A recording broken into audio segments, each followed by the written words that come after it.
Hey, this is William from PrimerPodcast.com. Another episode in the Toolbox series.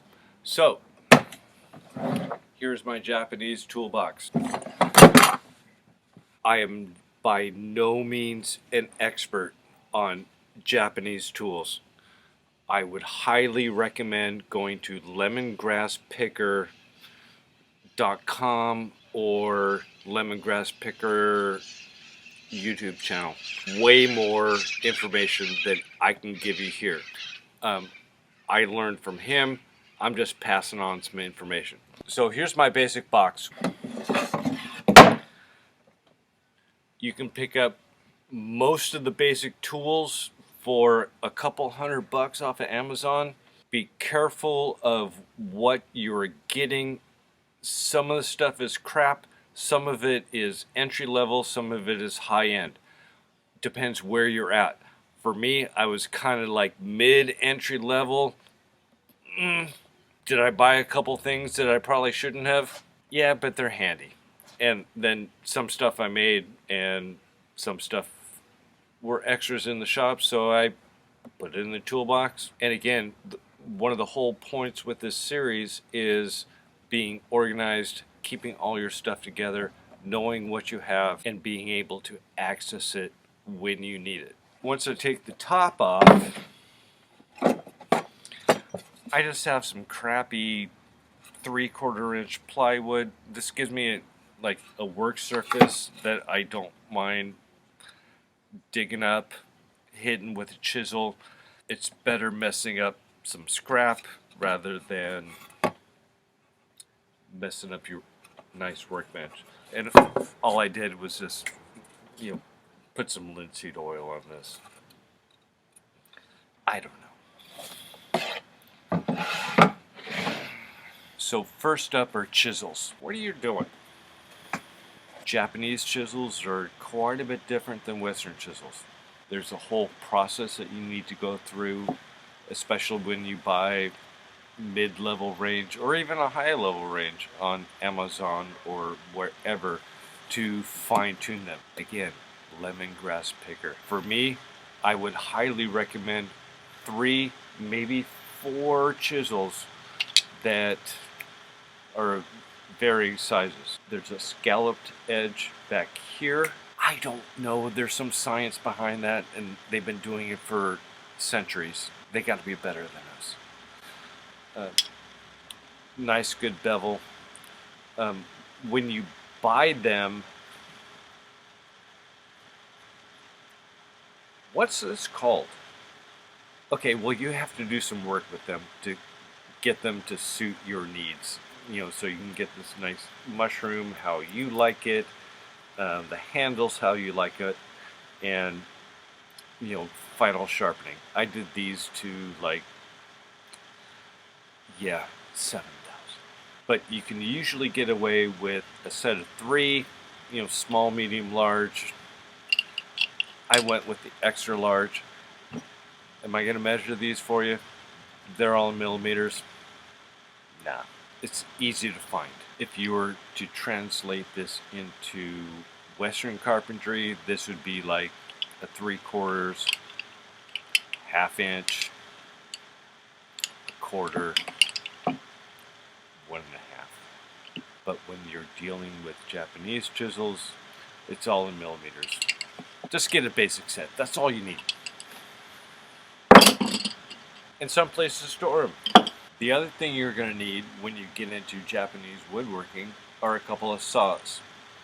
I'm not even going to try to pronounce the names of these saws because I'm going to butcher it. But basically, this is your dovetail saw and a 2-sided dozuki. I don't know. I'm not even going to. It says razor saw, Japan. I don't know. I'm going to say it wrong. But basically, these are pull saws. Extremely accurate once you start learning the proper techniques. They are amazing. There's a whole triangulation thing. Look it up. Only cut what you can see. It works out again. Amazing. Another thing that you are going to need when you get into Japanese woodworking are a couple mallets, which that's kind of standard, you know, even if you're dealing with Western chisels. I made these two out of scrap wood, and they're great. They're top heavy, they hit solid, they're great for working on the chisels. You're going to need one of these metal ones for working on the planes.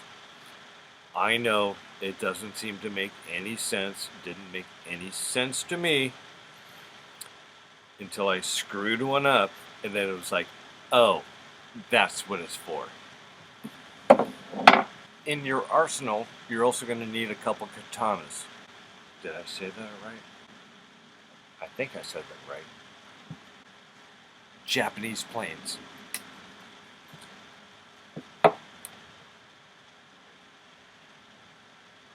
You actually do the adjustments on these with the metal mallet.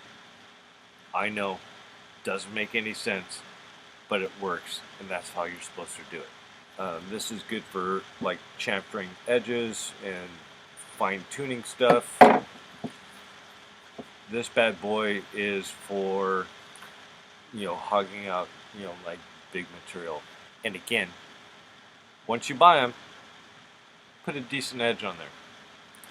I think I went up to 7,000 on this, maybe 6,000. So what else should go into your toolbox? A halfway decent square. Yeah, I made this, but you need one. A Japanese square.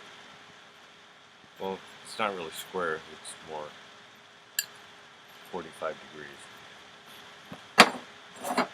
A couple of rulers.